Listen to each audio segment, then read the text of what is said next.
5.1 का question number 4 है ना। फिर से एक बार सवाल पढ़ते हैं, ध्यान दीजिएगा, ध्यान दीजिएगा। निम्नलिखित में से कौन कौन एपी है? इसका मतलब है कि एपी को बताना है कौन एपी है ना। और यदि कोई एपी है, अगर पता चल जाए कि कोई क्या है एपी है, तो इसका सारवंतर ज्ञात कीजिए और अगला 3 पद भी लिखना है। सारवंतर का मतलब क्या होता है, किससे सूचित करते हैं सारवंतर? डी से। Very good. तो एपी बनाने के लिए भी हम लोगों को एपी का पता करने के लिए भी डी का पता करना पड़ेगा। अगर सबका डी बराबर होगा तो वो क्या होगा? एपी होगा। ठीक है, सबका डी बराबर होगा तो वो क्या होगा? एपी होगा। जैसे पहला सवाल देखते हैं, क्वेश्चन नंबर 4 का ये 1 है ना।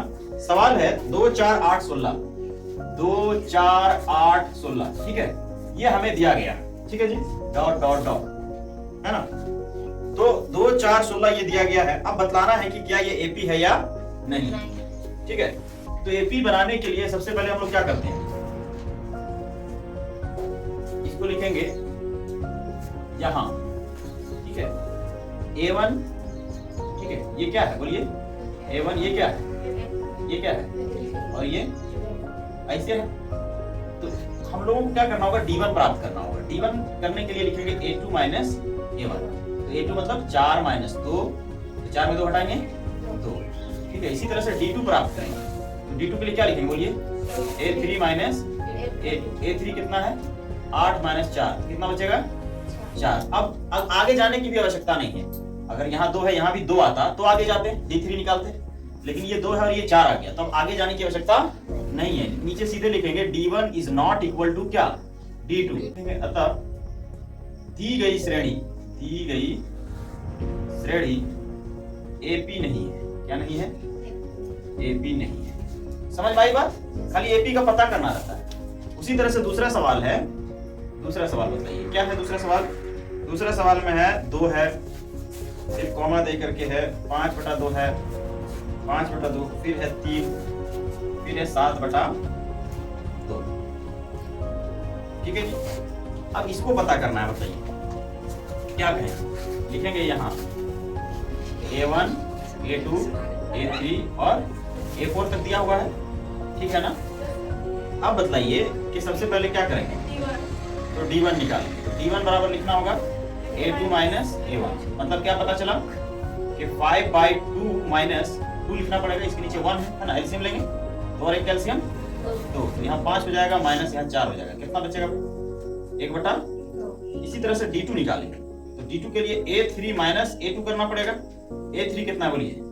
3 माइनस 5/2, इसके नीचे 1 है, तो ये हो जाएगा 2 और ये हो जाएगा 6 माइनस 5। यहाँ भी कितना आ गया बताइए? 1/2। उसी तरह से अब जो है आगे निकालेंगे।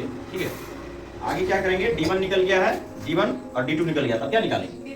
D3। ठीक है, D3 इज इक्वल टू क्या हो जाएगा? A4 minus A3।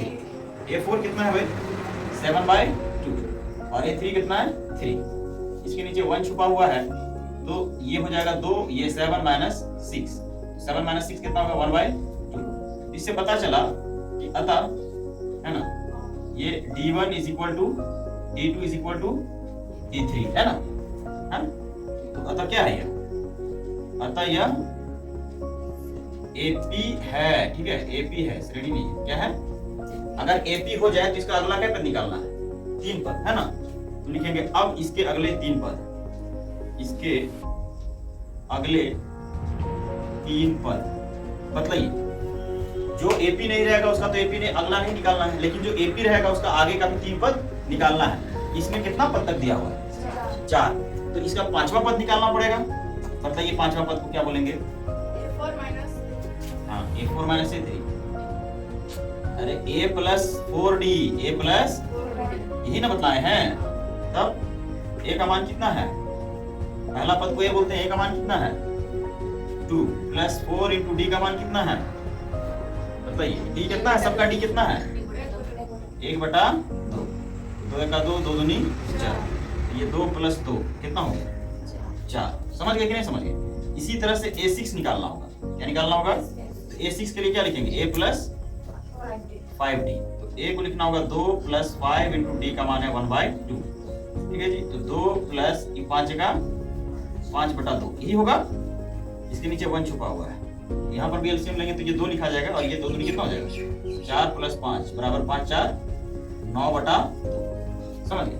A5 निकला कितना 4, A6 कितना निकल गया 9/2, तो A7 निकालना होगा। बताइए A7 को क्या लिखा जाएगा, बोलिए।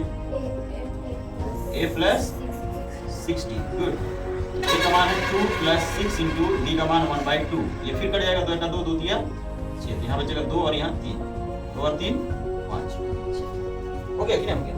इस प्रकार इसके अगले 3 पद कौन कौन से हो गए, 4 और 9/2 और 5, समझ गए।